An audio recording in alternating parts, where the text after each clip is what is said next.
this strategy, essentially what we're doing is we want our messages to be specific and our understanding of the audiences that we're reaching. Earlier, I talked about how social media sites sell advertising space to different companies. Those tools can be used by churches as well.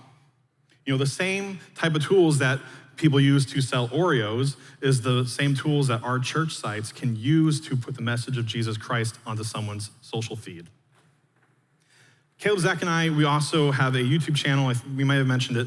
Our very first video that we put out, we created a video trying to demystify some of the methods of marketing in the digital space. And we got a rather interesting comment where this gentleman, he disagreed with us. And he told us that marketing really isn't supposed to be in the church, but he had one last comment I thought was very interesting where he said, in terms of ministry, it always starts with a leaflet. Happy New Year, winky face. I mentioned this because I think it illustrates a really common misconception that churches shouldn't use marketing tools. The fact of the matter is that we've already embraced a lot of tools, specifically tools within the space of mass marketing. Now, if you're not familiar with mass marketing, it is exactly what it sounds like, marketing to the masses. You get a large group of people to hear your message with the hopes that a small segment of it resonate with it and either buy your product or, as we would say in the marketing world, they make a conversion. Now, other ideas of this would be like billboards, you have leaflets, you have flyers, church bulletins. Hopefully we're making the connection now that the church has already embraced these methods. But in 2022, we have some other methods now in the digital space, specifically targeted marketing. Now, targeted marketing, like mass marketing, is essentially exactly what it sounds like. Your marketing is targeted. Instead of reaching a large group of individuals, we're specifically selecting a small group of individuals, hoping that our return on investment is higher. So instead of having a large group with a small segment that makes that conversion, you're having a smaller segment with a larger percentage. So how does targeted marketing happen on the online spaces? If you're not familiar with Facebook ads, these are incredibly, incredibly powerful tools that we can be using.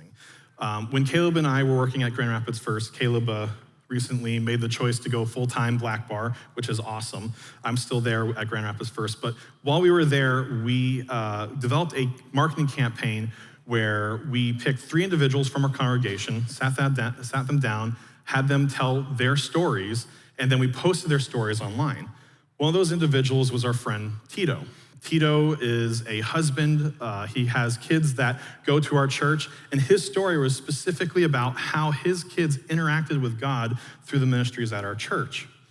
Now, when we posted those stories online, and specifically for Tito, what we did was we directly targeted his neighborhood, so the individuals in his neighborhood who knew who he was would see him and go, oh my gosh, that's Tito, I gotta watch this.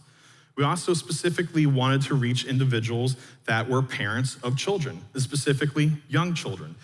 Now, we do this because we wanna get that message in front of people that will resonate with that message. And these tools are very scarily powerful.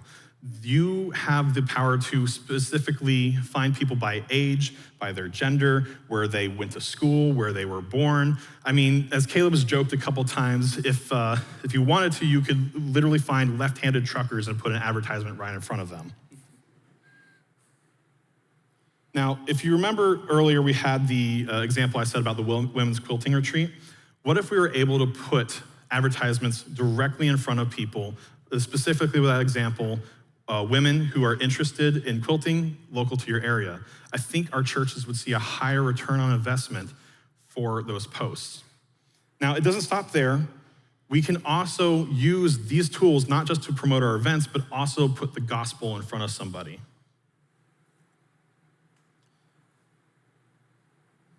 From a certain point of view, I can imagine that there may be still some skepticism about using these tools. It can feel a little bit problematic. But I think it's important for us to understand that these tools are already in use in our churches as well, specifically targeted marketing. There's a reason why we have men's and women's ministries. There's a reason we separate the youth from the adults. There are messages that resonate with certain people that won't resonate with other individuals. So what we need to do as we engage this digital space is continue to use the tools that we already have, but in a digital way.